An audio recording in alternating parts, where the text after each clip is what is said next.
Well, I'm joined now by the US security expert Alexia Ash and the American political commentator Charlie Wolf. It's great to have you both on the programme tonight. And Charlie, let's start with you because, of course, Boston is your home city. I mean, how do you feel watching those horrendous images? It's very weird on the night to look at a city that you don't expect to be hit by terrorists. London, is an international city. New York is an international city. And to see this and to know family could be at this event. Thankfully, they weren't. Friends, as far as I know, weren't involved, thankfully. But yeah, you look at this, and then I think it really hit home this afternoon when you saw the pictures of the little boy that was killed. Then it really kind of took a face to it. And it's a horrendous day because this is a big day on the calendar. Patriots' Day celebrates the start of the Revolutionary War. This is when it's actually on the 19th, but they do it the third Monday in April. Celebrates the first shot heard around the world that started the war, the independence. And it's a big sporting day with Fenway Park and the Red Sox and baseball, the marathon. So it's a big family day. So to hit something like this is deceitful. And Alexia, we've heard from President Obama just in the last couple of hours. He now says he believes it's an act of terrorism, but doesn't know who did it and why they did it. What do you think? Well, indeed. I mean, it's an act of terrorism by definition, isn't it? It's meant to inspire panic, and the location of the event and the fact that it was clearly aimed at causing casualties and causing a spectacle does indicate that, this was the motivation behind the attack. So while we're not going to speculate on who did it, given that nobody's actually taken responsibility for the attack as of yet. Is that strange, do you think?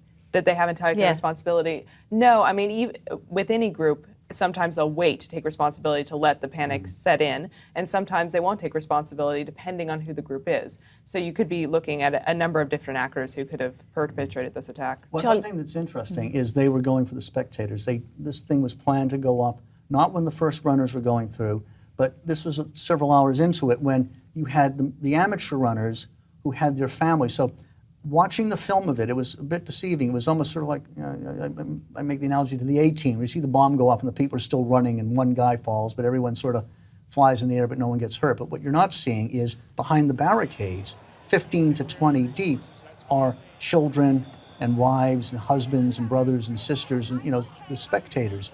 And that's where it caused mass damage because they're all, packed in very closely and panic and you can't get out because the barricades are up. And Alexia, as Charlie said, the marathon is a hugely important event for Boston, isn't it? I think it's the second most televised US sporting event after the Super Bowl. So whoever's done this has done this for maximum publicity. And they knew exactly what they were doing based on the fact that it was at mile 26.1, which is right at the end of the marathon, and given that it did impact the crowd when the majority of runners are finishing the race. They didn't target the elite runners. They did target the people who are finishing, at hour 4 and 5, which is not, which is meant to cause attention and panic as opposed to target individuals or property. What will this do to American people, do you think, Charlie?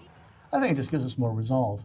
We in Boston, remember, Boston, it's seen as the city of the Boston Brahmin. It's a very liberal city, but it's also a very scrapping sort of city. You go into parts of South Boston, the Boston Irish, they're going to get very angry. If this isn't sorted, they will sort it themselves if they have to. And Alexia, will this change President's attitude to terrorism, his approach or his administration's approach to how they deal with things? It seems pretty unlikely. I mean, you're going to see heightened security in major cities and at major events following this, but this is not going to be a change from the policy that had been followed previous to that, and it's certainly not going to change, the president's approach. It's just going to put it on the radar a little more highly than it was before. But it is interesting that he did, I didn't expect him to use it last night, he did use the terrorism word, even if sort of obliquely. He did use it, and after Benghazi, which hasn't been sorted, he knows that the pressure is on and he's behind the 8 ball. And it's his first major homegrown attack, isn't it? Benghazi still hasn't been solved, so if this one goes and justice isn't served quickly, he'll have a lot to answer for. Just briefly, Alexia, what's happening behind the scenes right now, do you think? Well, they're trying to figure out what the next target could be just so that they're prepared so they're not caught off unaware. And, of course, they're trying to determine who was perpetrating the attack, because if they're not going to claim responsibility, they have to be looking at the signatures on the weapon, most likely, in order to figure out who was behind the attacks. Alexia Ash and Charlie Wolf, thank you very much for your thoughts tonight.